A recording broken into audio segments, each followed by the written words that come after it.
네, 안녕하세요. 오늘은 인생노트 68편이고요. 그, 제가 유튜브 영상이 한 200개 정도 있는데, 그게 제가 유튜브 뮤직에서 음악을 사용한 영상들이 100개가 되더라고요. 그래가지고, 그렇게 음악을 사용한 영상은 저작권 침해가 돼가지고, 수익 창출 제한 영상으로 걸려가지고, 그래서 그냥 그 100개를 과감하게 삭제를 했어요.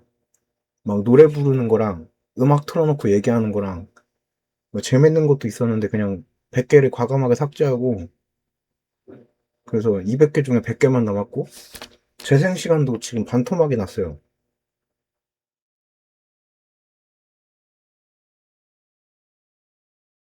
재생 시간이 재생 시간이 원래 어 685시간인가 그랬는데 444시간으로 줄어들었어요. 100개를 삭제하니까. 근데 뭐 저는 어차피 뭐 수익화가 거의 안 될 것 같아가지고 의미가 없는데 오늘은 근데 그런 얘기를 하려는 게 아니고 좀 본질적인 얘기를 하고 싶어가지고 음, 제가 제가 어떤 시민단체에서 일을 하고 있어요. 시민단체에서 간사로 일을 하고 있는데, 월급이 상당히 작아요. 그래서, 어, 거의 봉사하듯이 일을 하고 있는데,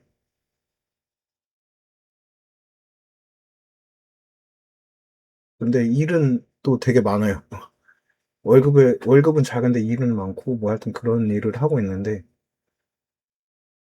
그러면서, 원래 저는 일을 하면은 작가 생활을 병행하는데, 일이 많아가지고,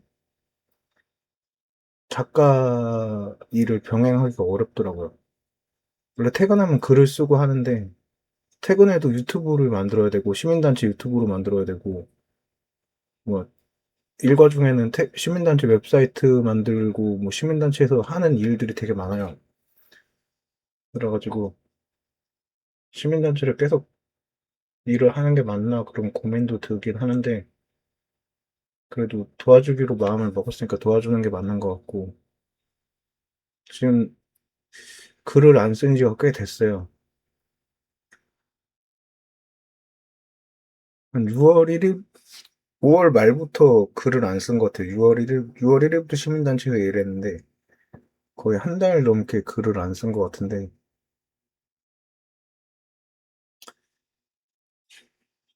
근데 제가 오늘 하고 싶은 얘기는 방금 전에도 친구랑 얘기를 하고 왔는데 아씨 머리가 왜 이렇게 이상하냐.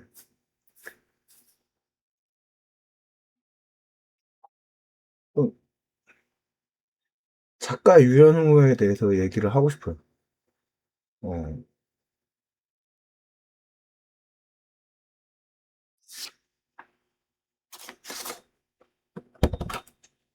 제가 작가 유연호잖아요.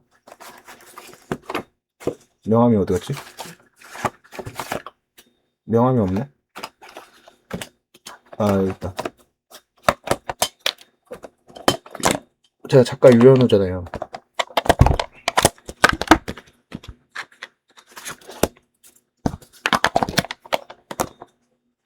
이렇게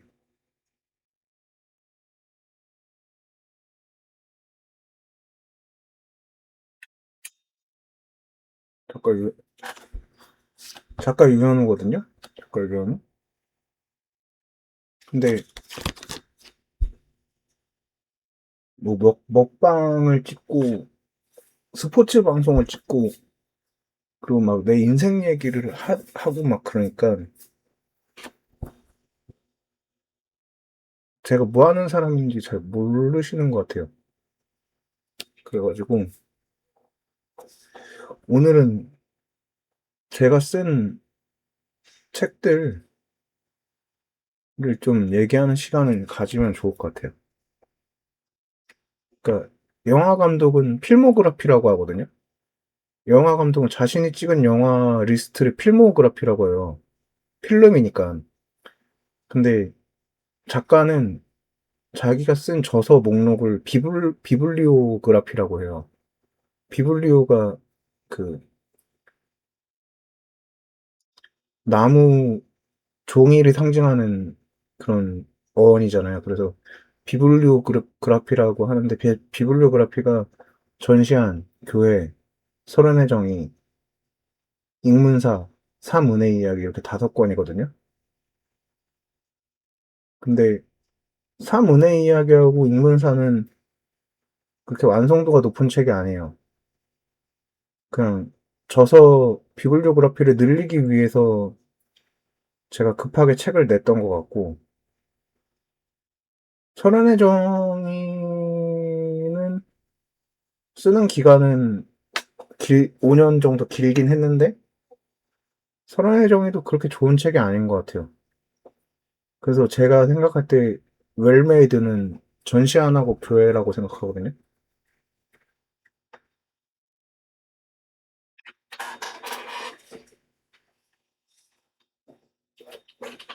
이게 전시 아니고 이게 교회. 이 전시 안 하고 교회 이 2권이 웰메이드라고 생각해요. 그래가지고 왜 그렇게 생각하는지 좀 그런 거를 좀 얘기를 나누고 싶어요.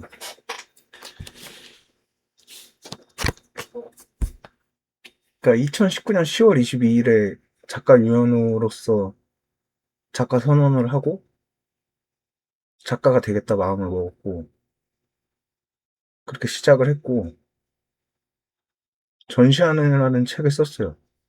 전시안이라는 소설책의 세계관을 구축했어요. 전시안 프리메이슨을 상징하는 상징이 아니야. 전시안 프리메이슨을 상대하는 역전시한 정부를 구상하는 전중이의 일대기. 전중이가 역전시한 정부를 만들어서 프리메이슨 전시안을 상대할 수 있을까? 전시안의 힘은 어디서 나오는가? 전시안의 힘은 자본주의로 세계를 지배했고, 돈으로 세계를 지배했고, 돈을 의식주로 치환하면은 돈으로 세상의 모든 걸 얻을 수 있고, 돈을 대체할 것은 아무것도 없고, 돈 위에 사람이 있고, 돈에 인생을 걸고, 이 세상 전체가 돈으로 돌아가잖아요. 근데 전시안은 돈을 쥐고 있기 때문에 세계를 지배할 수 있다. 그러면 전시안을 한낱 백수인 전중이가 어떻게 이길 수 있을까? 이렇게 출발하는 책이거든요. 그래서 그 전중이가 전시안을 상대하기 위해서 고안한 거는 좀 스포긴 한데 3D 프린터를 고안을 해요. 3D 프린터로 이런 옷을 이렇게 찍어낼 수 있잖아요. 그리고 이런 자재, 유리나 뭐 대리석이나 뭐 나무나 이런 걸 찍어낼 수가 있잖아요. 톱밥 같은 걸로. 그래서 의하고 주를 해결할 수 있다고 쳤는데, 근데 식을 해결할 수는 없다. 쌀하고 커피콩을 찍어내기는 어렵지 않나. 그런 한계에 부딪히면서 그런 한계에 부딪히는 소설책인데, 그래도 전시안을 상대하기 위해서 돈을 3D 프린터로 대체해서 그러면 3D 프린터로 돈이 대체되면 돈이 필요 없는 세상이 오고 3D 프린터가 일괄적으로 다 보급이 되고 모든 사람에게 평등하게 의식주를 찍어낼 수 있다면은 돈은 필요하지 않다. 그러면 세상은 얽매이지 않고 급여에 얽매이지 않고 사장에게 얽매이지 않고 가불관계에 얽매이지 않고 새로운 그런 혁명이 일어난다.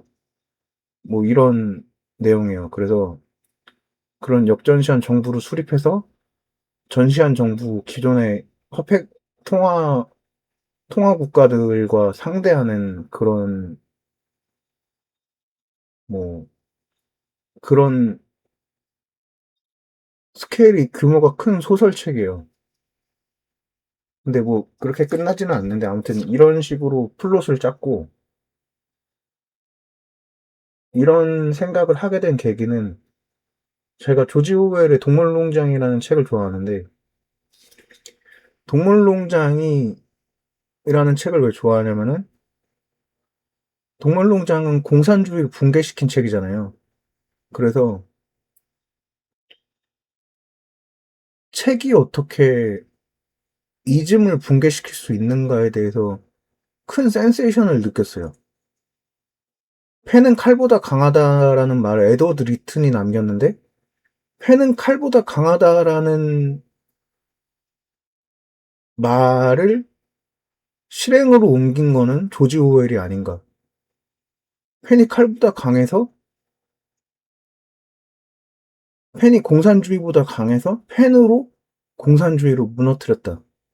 이건 조지 오웰이 실행을 했고 에드워드 리튼은 그런 말을 명언을 남긴 거고 에드워드 리튼도 물론 업적이 있지만 실질적으로 펜이 칼보다 강하다는 것에 그런 그런 그 명제에 대한 행동을 보여준 거는 펜의 강함을 보여준 작가는 조지 오웰이 아닌가 이런 생각을 하면서 나도 펜의 강함을 보여주고 싶다.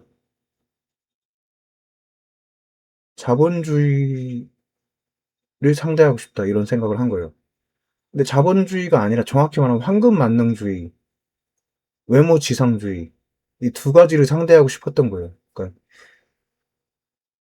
근데 황금 만능주의와 외모 지상주의는 어디서 오는가를 분석을 해보니까 욕심과 비교의식에서 출발해요. 외모 지상주의는 비교의식에서 출발하고 황금 만능주의는 욕심에서 출발해요. 돈을 더 많이 가지고 싶다. 큰 집을 얻고 싶다. 좋은 차를 사고 싶다. 좋은 브랜드의 차를 사고 싶다. 좋은 메이커의 시계를 차고 싶다. 뭐, 욕심에서 기인해서 더 많은 화폐를 가져야 되고, 더 많은 화폐는 더 좋은 컨디션의 그런 상품이나 아파트나 뭐, 더 좋은 컨디션의 의식주를 얻을 수 있는 게 되고, 그러다 보니까 황금 만능주의에 빠지게 되는데, 황금 만능주의를 무력화하게 하는 거는 그냥 돈을 무력화하게 하는 거고 돈을 무력화하게 하는 건 3D 프린터다 이렇게 간 거죠. 그리고 비교의식이 없다면 이 사람보다 내가 예쁘네, 이 사람보다 내가 잘생겼네, 내가 못생겼네 이런 비교에 대한 감정이 없다면은 외모지상주의도 사실상 의미가 없어지는 것이 아닌가 하면서 전시안에 이 글귀 중에 나오는 게 전중이가 마지막으로 태블릿에 남긴 글이 있거든요. 그 남긴 글 중에 나는 뭐 이렇게 자전적인 글이에요. 자전적인 글에서 전중이가 뭐라고 남기냐면은 나는 황금 만능주의와 외모지상주의를 없애고 싶었고 그것을 없애는 방법은 욕심과 비교의식을 조금 줄이는 방법이라고 생각했고 근데 그러나 그런 방법은 불가능하다는 것을 깨달았다 막 이러면서 약간 실패를 하거든요. 왜냐하면 인간은 기본적으로 무언가를 손에 넣으면은 계속 그거를 평생 가지려는 마음이 있고 인간은 끊임없이 누구와 비교를 해요. 저 사람은 더 좋은 차를 끌고 가네? 저 사람은 더 좋은 아파트에 살고 있네? 저 사람은 나보다 더 대단한 것 같네? 인간은 끊임없이 남과 비교를 하는 그런 성질이 있고, 끊임없이 욕심을 부리고 더 많이 가지려고 해요. 그래서 이런 욕심과 비교의식을 상쇄시킬 수 있는 거는 거의 없어요. 상쇄시킬 수 있는 방법이 있다면 그런 종교적인 마음으로 마음을 비우는 거 이런 것들 뭐 불교의 참선이나 기독교의 진리를 통해서 세속적인 걸 타파하고 마음을 내려놓는 이런 것들밖에 없는데 그런 것들을 하는 사람들은 깨달음을 얻은 자들이고 깨달음을 얻은 자들은 나이가 지긋하거나 나이가 어려도 좀 다른 비주류적인 그런 삶을 산다고 해야 되나? 그런 시대예요. 그래서 되게 제 책이 좀 전달하는 게 좀 산으로 갔고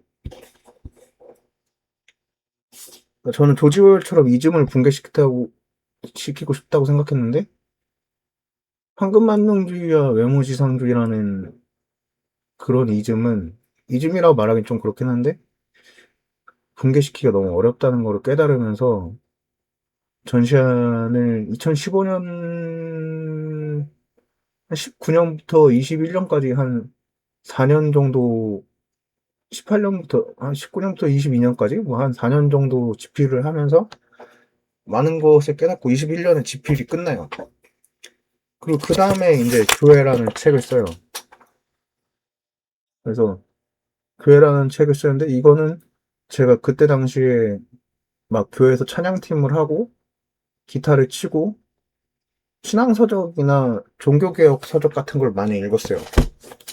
근데 제가 종교개혁의 역사를 보다 보니까 카톨릭으로부터의 독립 투쟁이 너무 이렇게 투쟁의 역사가 프로테스탄트의 그런 정신이 마음에 들었고 존 위클리프부터 시작해서 야노스, 마틴 루터로 연결되는 그런 신앙의 계승 그런 것들이 되게 상당히 와닿았고 그래서 나도 기독교인으로서 책을 써보자라고 생각을 했고 책 제목을 교회로 하게 된 이유는 야누스가 1417년쯤에 쓴 책 이름이 교회였어요. 근데 야누스의 교회는 교보문고에도 안 팔고 S24에도 안 팔고 체코 국립중앙박물관에도 없을 것 같아요. 뭐 가봐야 알겠지만 구할 수가 없는 책이에요. 그래서 근데 그 책의 이름을 알게 된 거는 그냥 신앙서적에서 야누스의 교회라는 책이 있다는 것을 읽었어요. 그래서 아 야누스가 책 이름을 교회라고 지었구나. 나도 야누스의 정신을 이어받아서 체코의 종교개혁자예요. 그래서 나도 교회라는 책 제목을 지어야겠다 이렇게 생각을 했고 야누스는 종교개혁을 과도하게 진행하다가 화형을 당하거든요. 근데 야누스가 화형을 당할 때 너희들이 나 구스 야누스가 후스가 구스 거위잖아요. 나 구스 거위를 지금 요리할 수 있을 줄은 몰라도 100년 뒤 100년 뒤에 백조가 나타나 가지고 나타나는 것은 막지 못할 것이다. 뭐 이런 말을 하면서 죽어요. 지금 그러니까 거위를 태워서 뭐 요리할 수 있을지 몰라도 100년 뒤에 나타나는 백조는 너네가 막을지 못할 것이다라고 했는데 100년 뒤에 마틴 루터라는 백조가 나타나고 마틴 루터도 실제로 100년 전에 야누스의 예언을 보면서 그 백조가 나다라고 이렇게 주장을 하는 뭐 그런 게 있거든요. 근데 그런 걸 보면서 야누스의 교회라는 책은 내가 읽어볼 수 없는 책이지만 그 책의 내용은 그 당시 체코 보헤미안 공화국의 카톨릭의 부패 만상을 비판하고 뭐 그런 종교개혁적인 그런 급진적인 개혁에 대한 내용이었을 거라고 판단이 섰어요. 그러니까 카톨릭 교회에 대한 비판과 개혁이 담겨 있을 거라는 생각이 들었고 그러면 작가 유현호가 쓰는 교회는 대한민국 교회에 대한 비판과 개혁에 대해서 쓰면 되겠다 이렇게 판단을 했고 그래서 제 책 교회는 야누스의 교회라는 책을 읽어보진 않았지만 그 야누스의 정신을, 종교개혁 정신을 본받아서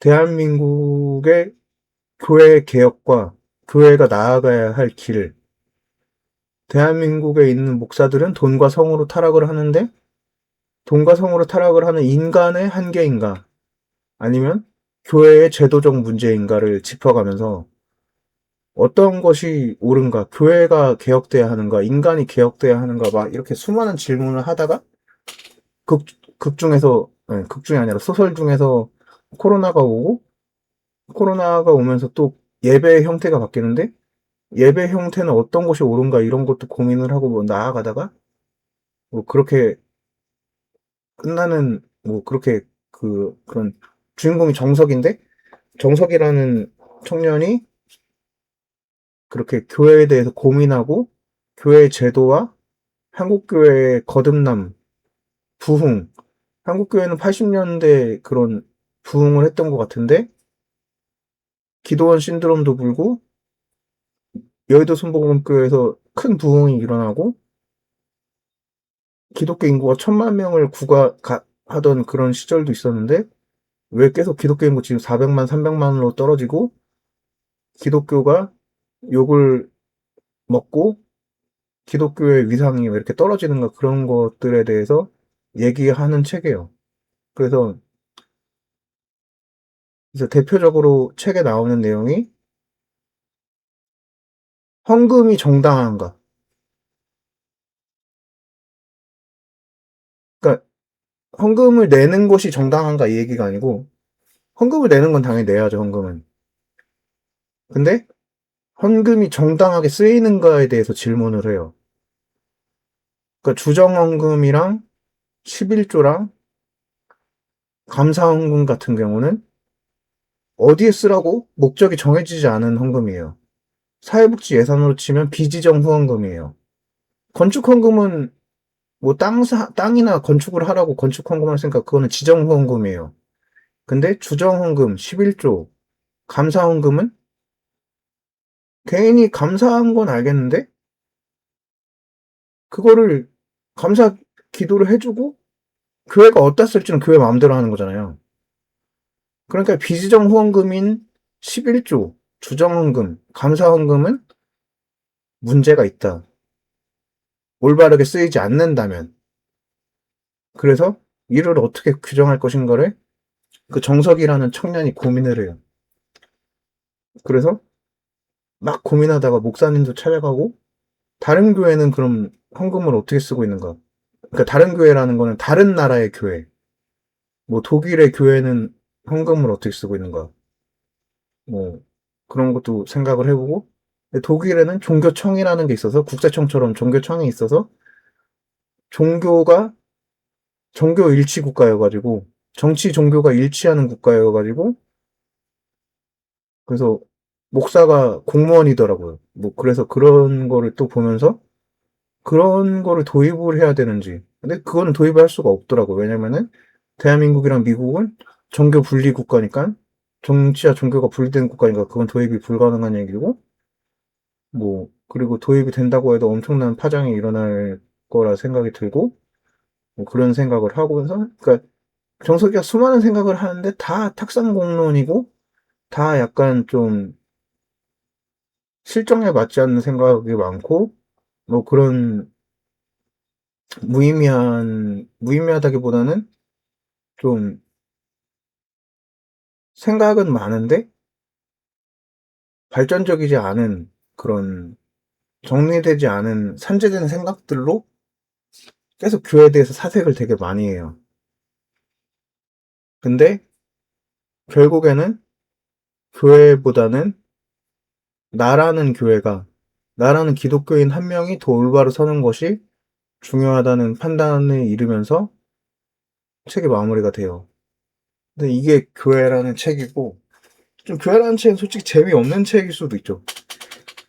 왜냐면은 시놉시스가 분명하지 않고 그냥 작가가 얘기하고 싶은 대로 계속 얘기를 해요. 흐름이. 그러니까 시놉시스라는 게 뭐 전개, 결말, 발단 뭐 이렇게 뭐 순서가 있잖아요. 근데 그렇게 가는 게 아니고 그냥 흐름에 따라서 정석이가 그렇다면 교회는 막 이렇게 하면서 막 그냥 하고 싶은 말을 계속해요. 그래서 피곤할 수도 있어요. 좀 약간 그 다음엔 또 무슨 말을 할까 뭐 이렇게 기대되는 게 아니고 계속 고민이 엄청 많고 생각이 엄청 많으니까 정석의 사색이 어디까지인지가 너무 깊이가 깊고 좀 심오하고 사람들은 교회에 대해서 그렇게 고민하지 않거든요. 그냥 '아 교회가 알아서 하겠지.' 이렇게 생각을 하는데 정석의 생각이 너무 많고 너무 걱정이 많고 그리고 가장 큰 교회라는 책의 문제점은 정석이가 하고자 하는 교회 개혁이 공감이 되는 개혁이 아니라는 거예요. 예산의 투명성을 갖자라는 게 크게 공감이 안 된다는 거죠. 그게 무슨 말이냐면은 그러니까 첫 번째 종교개혁 마틴 루터가 일으킨 종교개혁은 카톨릭 너희들만 보는 성경책을 번역해서 모두가 함께 보자. 우리는 모두가 제사장인 만인 제사장이다. 우리는 프로테스탄트다. 카톨릭과 싸울 것이다. 너희들만 성경을 보지 말라. 하나님이 우리 모든 사람에게 내려준 성경을 다 같이 보고 싶다. 성경은 우리 모두의 것이다. 이렇게 하니까 막 오직 성경으로 오직 막 믿음으로 하면서 막 공감이 막 이렇게 일어나가지고 전쟁도 마틴 루터를 위한 건 아니지만 독일을 위해서 막 전쟁이 일어나고 막 기독교 카톨릭이 분리가 된 거란 말이에요. 근데 정석이가 말하는 종교개혁은 예산의 투명성이 당연히 되면 좋은데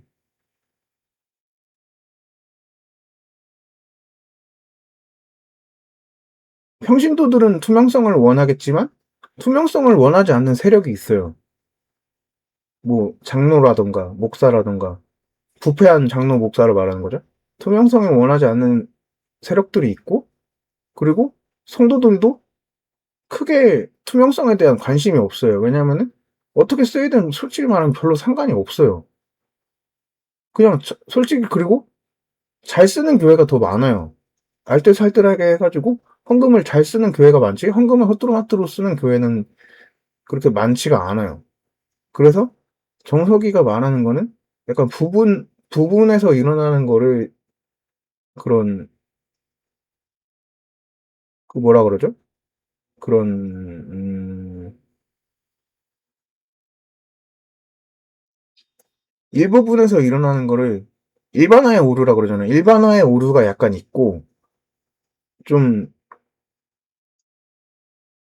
정석이가 말하는 종교 개혁은 일어나도 되고 안 일어나도 되는 그런 좀 막연한 그런 생각이어 가지고 그렇게 약간 흐지부지 되는 그런 내용이고 근데 제가 이 책을 썼던 이유는 그래도 이런 생각을 가진 작가가 있다는 거를 말하고 싶었고 그 큰 서점의 종교 카테고리에 가면은 종교에 대해서 옹호하는 책밖에 없잖아요. 기독교, 불교, 천주교 책이 있다고 치면은 그 종교가 아름답다, 하나님 아름답다, 교회는 좋은 곳이다, 뭐 예배는 좋은 곳이다, 뭐 다 그 종교를 찬양하는 책들밖에 없잖아요. 근데 저는 교회를 비판하는 책을 써보고 싶었던 거죠. 작가라면 시대 정신을 가져야 되고 시대 정신을 가지고 비판 의식을 가지고 문제가 있는 부분이 작더라도 그 문제를 드러내고 지적할 수 있어야 된다고 생각을 한 거죠. 그래서 2021년부터 2024년 3년 까지 거의 4년 동안 또 교회라는 책을 만들어요. 네. 그렇게 만들었고 이 교회라는 책의 제목은 체코의 종교개혁자 야노스의 교회라는 책에서 왔고 야누스 동상을 제가 실제로 2017년에 체코에 가서 보고 왔어요. 야노스의 동상을 체코에서 보고 왔고, 그 전시안과 교회라는 두 책이 작가 유현우의 비블리오그라피의 핵심이에요. 네. 그, 근데 지금 벌써 30분 정도 얘기했는데 되게 재미없을 거예요. 뭐, 교회 설교 말씀도 아니고, 교장 선생님 훈화 말씀도 아니고, 재미없을 수도 있는데,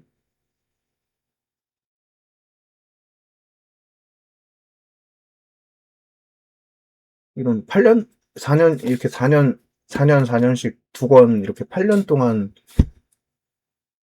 2015년부터 2023년인가? 하여튼, 8년 동안 저는 되게 진지한 시간을 가졌고, 이 책을 이제 2025년 5월 30일에, 작년 5월 30일에 출간을 한 거고, 근데 출간이 정식 출간은 아니고 POD 출간이고 플랜 오브 디맨드라 그래가지고 수요가 있을 때 인쇄한다 그래가지고 주문을 하면은 주문한 권수만 인쇄를 해요.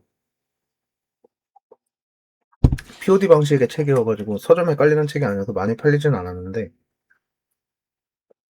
근데 아무튼 저는 이런 책을 쓰는 작가고,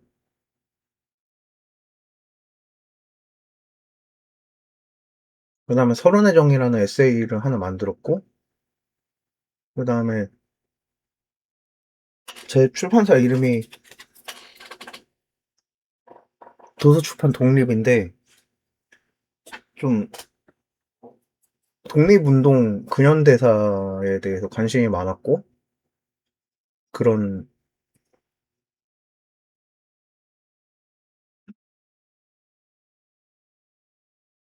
대한제국에 대한 책을 쓰고 싶다고 생각해가지고, 대한제국의 제국 ing문사, 대한제국의 첩보기관, CIA, 국정원, 안기부, 대한제국의 첩보기관인 제국 ing문사에 대한 책을 써요.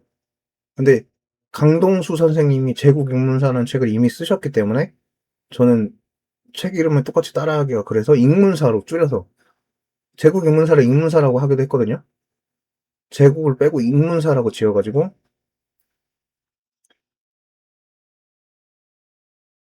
ing문사라는 책을 만들었는데, 그 책은 6개월 만에 만들어가지고 좀 완성도가 상당히 떨어지고, 그리고 마음이 좀 급했어요. 마음이 급했고, 그리고 그 책을 빨리 썼던 이유는 그 책을 진지하게 쓰려면 한 10년, 20년은 걸릴 것 같더라고. 왜냐면은 막 제국 ing문사의 발자취를 따라가야 되고, 대한제국의 발자취를 따라가야 되고, 그리고 강동수 선생님도 만나봐야 되고, 제국 ing문사 비보장정 열람도 해야 되고, 열람 쉽게 안 돼요. 막 MBC 같은 방송국에서만 열람할 수 있는데, 그 열람할 수 있게 막 수소문을 해가지고, 제국인문사 비고장정이 대한제국의 사적이니까 아무한테나 열람을 안 시켜준단 말이에요.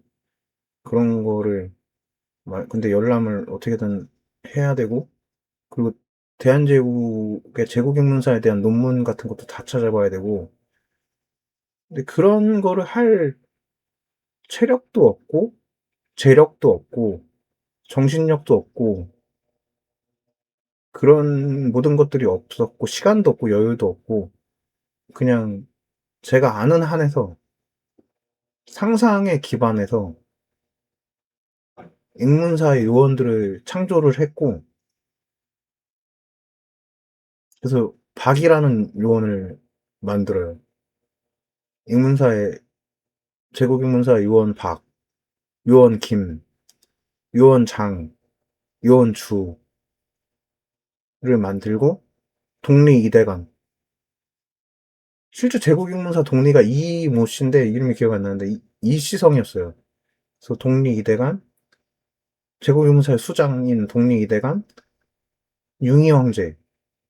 고종 황제는 폐위된 상태고 융희 황제, 독리 이대감, 요원 박, 김, 장주 이렇게 인물을 창조해가지고 ing문사에 대해서 잘은 모르지만 ing문사가 작전을 했던 것처럼, 그리고 작전에 대해서 잘 모르지만 간략하게 그냥 간략하게 장면들만 보여주는 방식으로 집필을 했어요. 근데 제가 봐도 좀 밀도가 낮고 부실한 책인데 책도 되게 얇아요, 막. 그래가지고 근데 좀 아쉬움이 많이 남아요. 그렇게 좋은 소스를 가지고 그렇게 안 좋은 책을, 빈약한 책을 썼다는 것에 대해서 좀 후회가 많이 되고, 근데 비블리오그라피를 좀 늘리고 싶다 이런 막 욕심도 있었던 것 같아요. 그러니까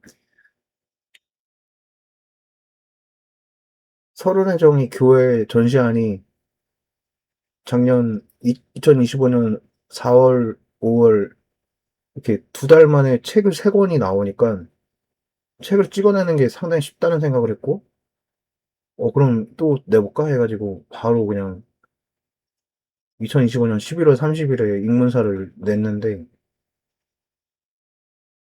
그냥 번복하고 싶어. ISBN 취소하고 싶어. 근데 그게 책을 한번 내면은 책을 폐간이라 그래야 되나? 폐간하는 절차가 또 되게 복잡해요.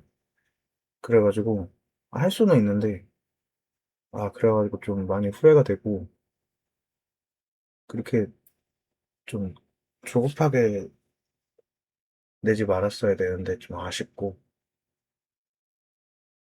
진짜 좋은 아이템인데 그 요한 박이 회삼이 블라디보스톡에서 안중근을 돕기 위해서 활동을 해요. 안중근이 이토 히로부미를 저격하고 하얼빈 감옥에 가고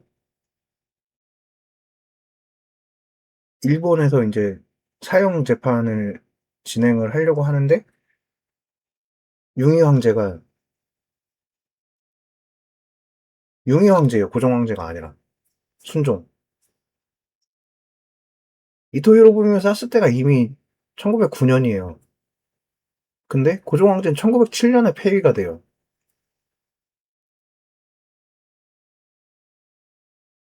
맞나? 음. 고종 황제 1907년에 폐위가 되고 죽은 게 19년이고, 인산일이 19년 3.1운동이고, 폐위는 1907년에 되죠. 그래서 아무튼 순종이에요. 그래서 이토 히로부미 쓴 게 1909년이고, 1909년은 순종이 통치를 하고 있었어요. 그러다가 1910년에 한일합방이 일어나는 거고, 한일합방이라고 하는 한일병합, 네, 경술국치라고 해야죠. 그래서 제가 처음에 약간 저도 고종황제로 했다가 제 친구가 바로 지적을 해줘가지고, 제 친구 한국사 잘하는 친구가 있어가지고, 야, 고종이 아니라 1909년이면 순종 아니야? 그래가지고, 그러네, 순종이네 해가지고 바로 순종으로 바꾸고. 그래서 그게 책 첫 페이지에 융희 황제라고 나와요. 그러니까 그 융희 황제랑 고종 황제를 높여서 한왕이라 그러거든요. 한국 황제. 한왕께서는 문서를 침남하시다. 문서를 직접 보시는, 열람하셔서 본다는 걸 문서 침남하시다, 뭐 이렇게 표현하는데, 그래서 여기서 한왕은 고종이 아니라 융희 황제다, 뭐 이런 설명을 맨 처음 페이지에 나오는데, 아무튼 그런 아이디어가 상당히, 소재, IP, 지적재산권, 캐릭터 세계관, 뭐 스토리, 캐릭터 세계관 스토리를 지적재산권 IP라 그러거든요. IP가 상당히 좋아요. 그러니까 안중근의 재판을 일본에서 알아서 러시아로 옮긴다. 그 임무를 띠고 해삼위에 요원이 배치됐다. 어떻게 작전을 펼칠 것이며, 어떤 작전을 펼칠 것이며, 어떻게 실패해서 안중근의 최후를 보고 씁쓸함을 맞으며 해삼위에서 고독을 느끼다가 조국으로 돌아오고, 뭐 하여튼 그런 되게 스토리가 상당히 괜찮아요. 막 미스터 선샤인 뭐 이런 암살, 밀정 이런 느낌이에요. 막 되게 좋아요. 근데 문제는 너무 글이 안 좋다고 해야 되나? 너무 대충 썼어요. 6개월 만에 완성돼 가지고 그래 가지고 좀 아쉬웠네. 그래 가지고 그게 네 번째 책이고 그다음에 다섯 번째 책이 삼은혜의 이야기라는 책인데 그거는 또 그거 같은 경우는 7,500원인데 책이 아니고 책이라기보다는 그냥 묵상집 같은 건데 기독교 묵상집 에세이 신앙 에세이 같은 건데 그냥 제가 이렇게 인스타그램이나 블로그나 페이스북이나 이런 데서 제가 썼던 신앙 글들을 다시 되새기면서 좋았던 거를 모아가지고 40개 정도 모아가지고 예수님이 고난을 받으신 시간이 40일이잖아요. 그래서 40일의 시간을 의미하는 40을 해서 그냥 담은 건데 그거는 좀 특이한 점이 있다면은 모든 책은 페이지가 존재하잖아요. 근데 내가 몇 페이지를 읽는지 알 수 없도록 페이지를 생략했어요. 페이지를 생략했고 목차도 없어요. 그래서 그냥 넘겨야 돼요. 넘기면서 1, 2, 3, 4, 40까지 가야 돼요. 이렇게. 그래서 그런 광야 같은 그런 편집을 했는데 아무도 그걸 알아채지 못했는데 저런 그런 편집을 했고 그거는 책이라기보다는 글귀 모음이에요. 글귀 모음이고 여백이 더 많아요. 막 그래서 어떤 형님은 종이 낭비하지 말라고 막 그런 얘기를 하는데 하여튼 그런 사문의 이야기 읽는사라는 책이 있고 선한정의는 그냥 단어 모음집인데 단어가 66개를 했어요. 66개가 성경이 66권이라서 66개의 단어를 했고 그냥 그냥 단어 모음집인데 그냥 제가 단어 놀이를 되게 많이 했어요. 그러니까 작가니까 작가라서 단어 놀이를 되게 많이 했는데 단어 놀이 했던 것들을 66개를 한 거예요. 단어 놀이가 무슨 뜻이냐면은 어 뭐 삶은 전투다 뭐 이런 거 있잖아요. 내가 지은 건데 삶이 막 복잡하고 막 고차원적이고 막 맨날 싸워야 되고 그래가지고 삶은 전투다. 그래서 왼쪽에 삶은 전투다라는 글이 마음에 들면 오른쪽에 글을 읽는 거예요. 삶이 전투인 이유는 오늘도 뭐 알 수 없는 수많은 일들이 뭐 복잡다단하게 일어나기 때문이다. 뭐 어쩌저쩌 하면서 오른쪽에 길게 적어놔요. 그런 방식으로 그런 2페이지씩이잖아요. 2페이지씩 하면은 100개 단어를 하면 200페이지가 된다는 생각으로 그 출발을 했는데 100개 단어를 하기가 힘들더라고. 그래서 66개 단어로 해가지고 132페이지로 해가지고 그런 식으로 만든 책인데 근데 그것도 소련의 정의도 그렇게 좋은 책은 아닌 것 같아요. 왜냐면은 제가 글을 그렇게 잘 쓰는 게 아니어가지고 그런 소련의 정의 사문의 이야기 ing문사 그런 세 권의 책이 있고 그 다음에 다시 말했지만 교회 전시관 근데 이거 교회 전시관은 내가 제가 쓴 것 중에는 그래도 잘 쓴 책이라는 판단이 들고 음 근데 또 문학적으로는 잘 쓴 책이 아니에요. 그런 문장력이 좋지가 않기 때문에 문장이 군더더기가 많고 모르겠어요. 근데 제 생각에는 스토리만큼은 그래도 구성이 있고 괜찮지 않나 그런 생각이 들고 근데 다 습작이에요. 습작이고 결국에는 인정받는 책을 쓸 때까지 나아가야 되고 그래서 또 신과 인생이라는 책을 쓰고 있고 뭐 십자라는 책을 쓰고 있고 현우와 여진이라는 책도 쓰는데 현우와 여진은 그건 써야 될지 말아야 될지 모르겠는데 근데 써달라는 친구들이 많아서 쓰려고 마음을 먹긴 먹는데 현우와 여진은 좀 너무 사적인 얘기인 것 같아서 그거는 안 쓰는 게 좋을 것 같기도 하고 그런 생각이 들고 근데 십자는 좀 제가 완성을 시키고 싶은 마음이 있어요. 십자는 그 또 얘기하면 길어지는데 벌써 45분 동안 얘기했는데 십자는 십자군과 십자가 사이에서 고민한다는 뜻이에요. 내가 십자군으로 십자가를 가지고 참여를 했는데 십자가가 없는 거야. 나는 십자군인 거. 십자. 그래서 십자가와 십자군의 사이. 십자인 거거든요. 그래서 그 책을 좀 완성하고 싶은 마음이 있어요. 그러니까 킹덤 오브 헤븐이 되게 흥행을 했잖아요. 발리앙이라는 천민 전사가 귀족 자기를 받으면서 살라딘과 싸워서 이기고 영웅이 되는 그런 내용이잖아요. 근데 저도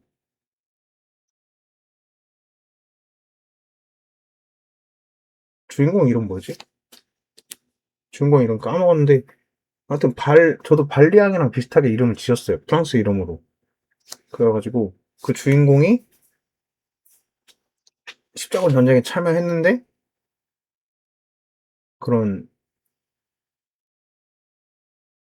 전술적인 능력을 보여주면서 전공을 세워가지고 막 열심히 이렇게 전투를 하고 하는데 사륙과 약탈만 있고 그곳에는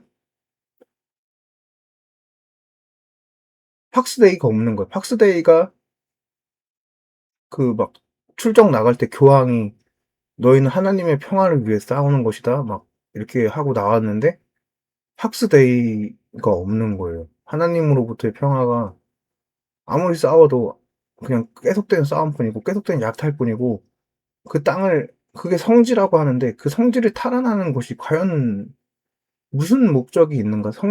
성지라고 하면서 그냥 남의 땅을 뺏는 게 아닌가? 그런 허무감 속에서 막 나는 기독교인인데 내가 뭘 하고 있는가? 이런 막 그런 책인데 이것도 플롯이 괜찮은데 플롯도 괜찮고 주인공이나 설정 같은 게 괜찮은데 ing문사처럼 그렇게 대충 하면 안 되거든요. 그래가지고 이거는 좀 이거만큼은 좀 자료 조사를 제대로 해가지고 좀 쓰고 싶은 마음이 있고 그리고 신과인생이라는 책은 제가 좀 욕심을 내는 책인데 하나님하고 인간이 세상에 존재하고 하나님하고 인간은 기도라는 매체로 대화를 한다. 그래서 그런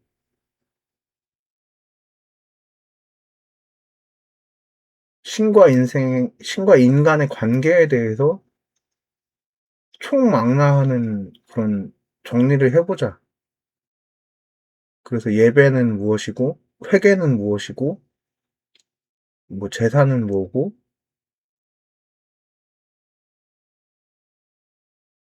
고난은 왜 겪어야 하고, 인생은 뭔지, 인간은 왜 신에게 순종해야 하는지, 수많은 거를 다루는 내용이야. 근데 이거는 잘 써서 그런 홍성사나 생명의 말씀사, 뭐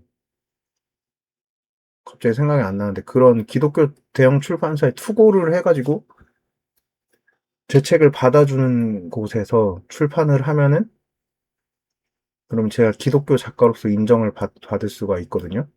그래서 신과 인생이라는 책으로 기독교 작가로서 인정을 받자라고 했는데 그거 한 20, 30% 40% 정도 썼는데 지금 아까 말한 대로 한 달 동안 책을 안 쓰고 있는 상태고 멈춰 있는 상태고 신과 인생을 쓰다가 멈춘 상태고 다시 이어서 써야 되는데 지금 너무 업무가 많아서 엄두가 안 나고 유튜브 찍을 시간도 없고 그래서 지금 1시간 지금 50분째 지금 찍고 있는데 그런 신과 인생이라는 책을 일단 지금 6번째 책을 쓰고 있고, 신과 인생이라는 책이 만약에 기독교 출판사에 투고를 해서 선정이 된다면은 제 책이 그런 전국 15대 서점에 깔리고 매대에 팔려서 만약에 조금 판매량이 있고 한다면은 제가 작가로서 이름이 어느 정도 알려질 수 있는 계기가 될 수 있을 것 같고, 그렇게 되면은 작가 유현우는 사실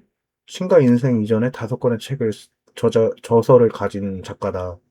그래서 기존의 5권의 저서도 다시 이렇게 역주행이라고 그러죠. 그런 판매가 될 수 있는 계기가 될 수도 있을 것 같다는 판단이 들고, 그래서 약간 욕심을 내는 책이라고 했는데 그런 욕심을 내는 책인데 완성도 면에서 아직은 지금 제작 중인 상태여가지고, 그리고 완성도가 높아야 기독교 대형 출판사에서 그렇게 선택을 하고 대형 출판사에 제안서를 보낼 때 내 책이 왜 이 출판사랑 해야 되는지, 이 출판사랑 했을 때 책이 잘 팔릴 수 있는 셀링 포인트가 무엇인지, 뭐 이런 거를 프레젠테이션 PPT로 만들어서 제출을 해야 돼요. 쉬운 게 아니에요. 쉬운 게 아닌데 그래도 도전해볼 가치가 있다는 생각이 들고, 그리고 신가인생을 또 POD 방식으로 내면 또 망하는 게 당연지사인 내용이고, POD 방식의 단점은 돈은 하나도 안 드는데, 돈 하나도 안 드는 대신에 성공도 할 수가 없어요. 그냥 서점에도 안 깔리고 아무도 안 사요. 그러니까 홍보가 전혀 안 돼요. 그래서 그렇게 열심히 쓴 책을 또 버릴 수가 없기 때문에 투고라는 방식으로, 투고도 물론 투고 100번 투고했는데 안 되는 사람도 있다고 하더라고. 근데 그래도 한 번도 안 해보고 안 된다고 말하는 것보다는 좀 해보고서는 안 된다고 말하는 게 맞지 않나 생각으로 도전을 해보려고 합니다. 오늘 너무 길게 1시간 정도 얘기를 했는데 제가 하고 싶은 얘기를 거의 다 한 것 같고,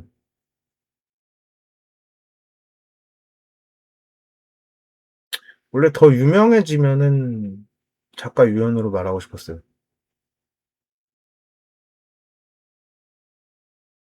그러니까 많이 내가 알려지면은 작가 유현우라는 사람 진지한 면에 대해서 말하고 싶었는데 유명해지는 날이 안 오는 것 같다는 생각이 들었고, 오늘 방금 한 얘기를 친한 친구하고 얘기를 했어요. 그래서 이렇게 친한 친구하고 얘기를 썰을 푼 김에 그렇게 입이 풀렸을 때 바로 방송을 찍으면 똑같은 말을 하면 되니까, 그래서 아까 맥주집에서 BBQ 맥주집에서 했던 말을 똑같이 했던 거예요. 그냥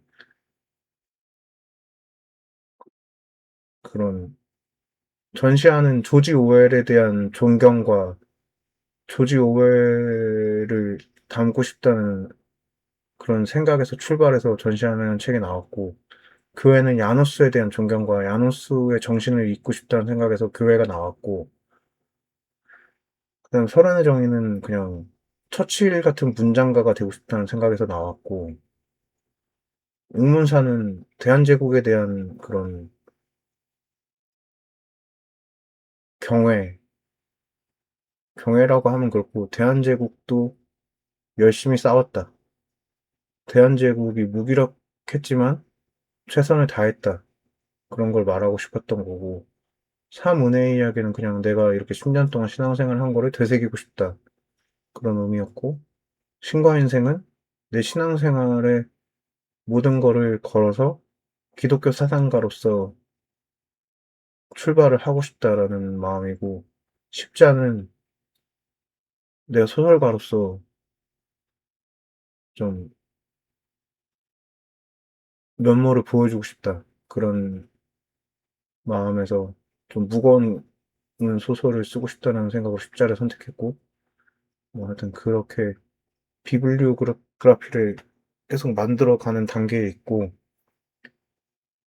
저는 뭐 제가 방송에서 뭐 순댓국도 먹고 삼겹살도 먹고 마라탕도 먹고 뭐 진짬뽕도 먹고 뭐 여러 가지 장난을 치는데, 저는 이렇게 제 꿈은 작가인 꿈이고, 루피도 루피하고 비교해서 좀 그렇게 한데, 루피도 막 고기를 뜯고 장난을 치고 사람들하고 웃고 떠들고 하지만 꿈은 해적왕이고 해적왕이 돼서 세계 정부를 박살내고 그런 사회적 약자들, 어인들, 어인들이 사회적 약자잖아요.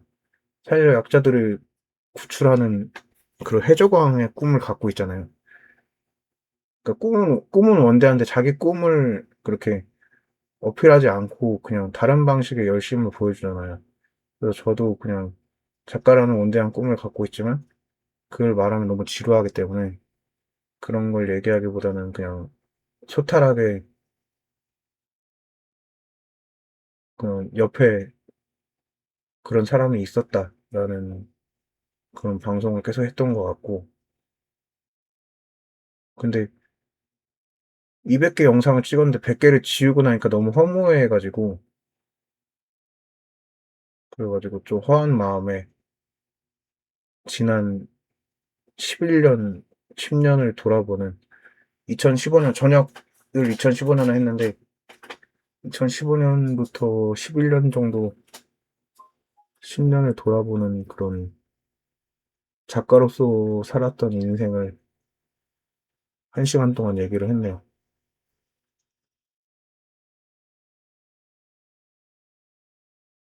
네, 뭐 감사합니다. 네, 인생 노트를 원래 70편, 71편까지 찍었는데 삭제를 해가지고 다시 오늘 68편이 됐는데, 예, 유현우의 인생 노트 68편, 작가 유현우 편은 여기서 마치겠습니다. 예, 감사합니다. 작가 유현우였습니다. 네, 감사합니다.